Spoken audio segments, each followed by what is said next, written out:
बताइए, कहीं पर कोई अपराध होता है तारिक भाई, कहीं पर कोई अपराध होता है तो वो उठाया नहीं जाता है, चाहे वो बिहार की बात हो, वो बिहार की बात हो, वो उत्तराखंड की बात हो, या फिर उत्तर प्रदेश की बात हो। और अगर उत्तर प्रदेश में अगर कहीं पर अपराध हो रहा है तो सरकार से भी सवाल पूछा जाता है, सरकार से भी सवाल पूछा जाएगा कि ये हो क्यों रहा है। लेकिन आप लोगों से सवाल यहां पर ये है, जैसे आपने बताया ना कि एक मामला वहां पर आया, वहां पर आरोपित कौन थे, हिंदू थे।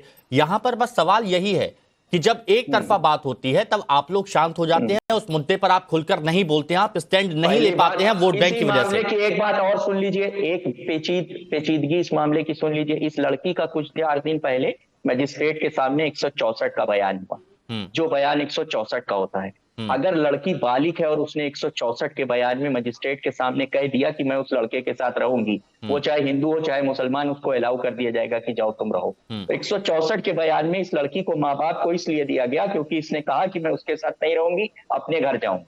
उसके बाद अगर उस लड़के को फिर भी मारा गया है, मैं फिर कह रहा हूँ, टॉपिक नहीं बताया गया है क्या? ये कहां से कहां जा रहे हैं तारिक खान जी? इनको टॉपिक बताया तो गया होगा ना। मेरा गला ठीक है, ओके, अच्छा ये बात होगी, अब ये बात होगी। अब जरा राकेश त्रिपाठी क्या से क्या बोल रहे हैं ये? नहीं, अब राकेश त्रिपाठी जी के पास जाना बहुत जरूरी है। इनको भी तो दिए जा सकते हैं। राकेश जी एक मिनट, राकेश जी इस मामले को एक अलग एंगल दिया जाता है। सवाल सरकार से पूछने चाहिए कि यहां पर अपराध क्यों बढ़ रहे हैं, लेकिन मुद्दा डाइवर्ट करने के लिए इसको दूसरा एंगल दिया जाता है और विपक्ष से सवाल पूछा जाता है, विपक्ष पर ठीकरा फोड़ दिया जाता है। यह मुद्दा उठाया जा रहा है, बताइए राकेश त्रिपाठी जी। देखिए सीमांशु जी, सबसे पहले तो मैं मृतक सूरज के परिजनों के प्रति अपनी संवेदनाएं व्यक्त करता हूं। एक दलित युवक की जिस तरह से न केवल हत्या हुई बल्कि समाज को दहशत में डालने के लिए उसके मृत शरीर को जिस तरह से पेड़ पर लटकाया गया है, ये एक वहसियाना तालिबानी संस्कृति का परिचायक है। ये डराने के लिए किया गया है। ये केवल एक हत्या मसला नहीं है, उसको आत्मसम्मान के साथ जोड़ करके और जिस तरह से उसको डर समाज में एक भय व्याप्त करने के लिए ये घटना कारित की गई है। इस नाते इस घटना की भयावहता, इस घटना की क्रूरता और बढ़ती हुई दिखाई पड़ती है। इस पूरे मामले में पुलिस ने एफआईआर दर्ज की है, जबकि इस घटना की पृष्ठभूमि के बारे में तारिक खान को जानकारी नहीं होगी, इसलिए मैं तारिक खान की जानकारी के लिए बता दूं कि इस पूरे मामले में 14 अगस्त को पहली एफआईआर लिखाई जाती है लड़की के परिजनों की तरफ से। वो मुसलमान हैं जिन मुसलमानों के ऊपर या आरोप लगाते हैं बीजेपी पर कि बीजेपी मुसलमानों की नहीं सुनती है, उस मुस्लिम पक्ष की ओर से 14 तारीख को एफआईआर लिखाई जाती है। 16 तारीख को उत्तर प्रदेश की पुलिस उत्तराखंड जाकर के बिटिया की बरामदगी करके लेकर के वापस आ जाती है। यानी उत्तर प्रदेश की पुलिस ने प्रॉम्प्ट एक्शन लेने का काम किया है मुस्लिम परिजनों की शिकायत के आधार पर। उसमें किसी प्रकार का कोई भेदभाव नहीं किया है। लेकिन जब 17 तारीख को यह घटना प्रकाश में आती है, यह संज्ञान में आता है कि सूरज की हत्या कर दी गई है और हत्या करके उसके शव को पेड़ पर लटका दिया गया है, तो निश्चित तौर पर यह रोंगटे खड़े कर देने वाली है। एक बेहद मन के भीतर दुख और उतना ही आक्रोश उत्पन्न करने वाली है। और उसके बाद तारिक खान जब इधर उधर की बातें करने लगते हैं कि बहराइच में ऐसा हो गया, सोनभद्र में वैसा हो गया, बनारस में वैसा हो गया, आप इधर उधर की बातें करने की बजाय अगर बरेली में मृतक दलित परिवार के प्रति अपनी संवेदना व्यक्त करते तो बेहतर होता।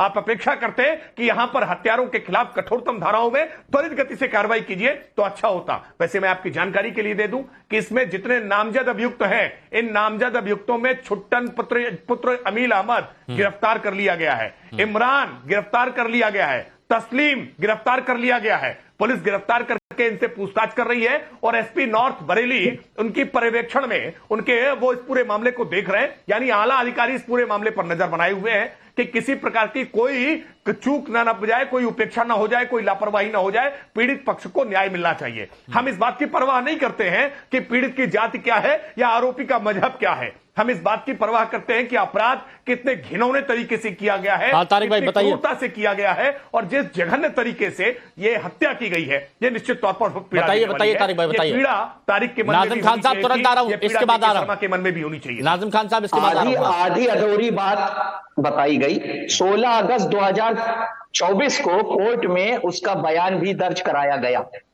मैंने जिस बात को कहा था उस बात को बीजेपी प्रवक्ता ने छोड़ दिया। उस लड़की का 16 अगस्त को कोर्ट में बयान दर्ज कराया गया है। लड़की का बयान सबसे अहम होता है, इस बात को भी मानिए। अगर हत्या हुई है, कल उन लोगों को फांसी दे दीजिए। किसी हत्यारे को बचाया नहीं जा रहा है, उनके धर्म के नाम पर यह काम इन लोगों का है, जिनका मुंह काला है। जो शीबा हत्याकांड में बजाज के एमपी उसके साथ खड़े थे, उसका हाथ पैर काट दिया गया, 6 दिन तक बलात्कार किया गया। यहाँ धर्म नहीं देख रहे, कल उनको फांसी दे दीजिए। लेकिन गिरफ्तार करके जेल भेजा है उसमें तारिक खान, जानकारी है कि नहीं है?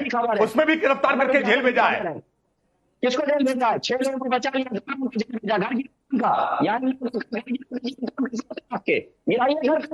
आपको तो करनी नहीं है।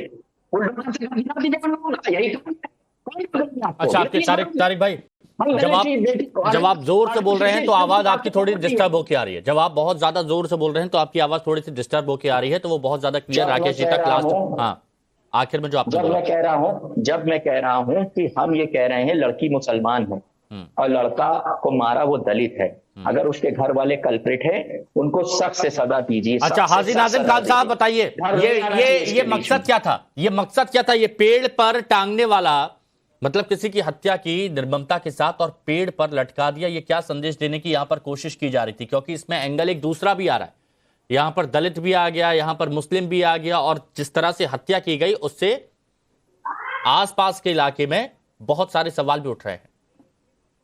हाँ हिमांशु जी, देखिए जिस तरीके से, मेरी आवाज आ रही है आपको? आ रही है, बोलिए।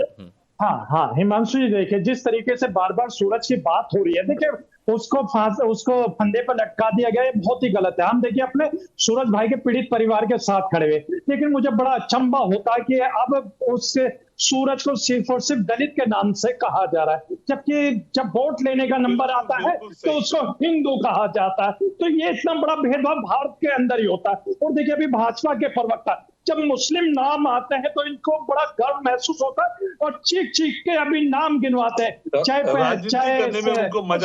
सुन लीजिए, चाहे विधानसभा के अंदर पवन यादव का नाम हो या मुस्लिम का नाम आता है, बड़े चीख चीख के कहते हैं। ये बड़ा इनके अंदर एक टैलेंट है मुस्लिम नाम लेने का। लेकिन जब उत्तराखंड के अंदर एक नर्स जिसका नाम तस्लीम था, उसके साथ रेप हुआ, उसको मार दिया गया, उसके बारे में भाजपा के प्रवक्ता नहीं बोलेंगे, न धार्मिक गुरु बोलेंगे। लेकिन कोलकाता के अंदर जिस तरीके के साथ डॉक्टर के साथ घटना घटी गई, पीस पार्टी सबसे पहले आगे आई और बेटी का दुख दर्द अपने साथ लिया और कहा कि पीड़ित परिवार के साथ हम खड़े। बेटी पुजारी की हो या मौलाना की हो, बेटी बेटी होता है, दोषी वो होता है जो मौलाना हो। नहीं, लेकिन फिर एक बात बताइए प्लीज, सुनिए ना हाजी नाजिम खान साहब, बीजेपी की तरफ से तो यह भी कहा जाता है कि जब कार्रवाई की जाती है और आरोपियों में अगर मुस्लिम पक्ष होता है या फिर ऐसे युवा होते हैं जो आरोपी होते हैं, उनका नाम जो मुस्लिम होते हैं, तो फिर आप लोग कहते हैं कि टारगेट किया जा रहा है।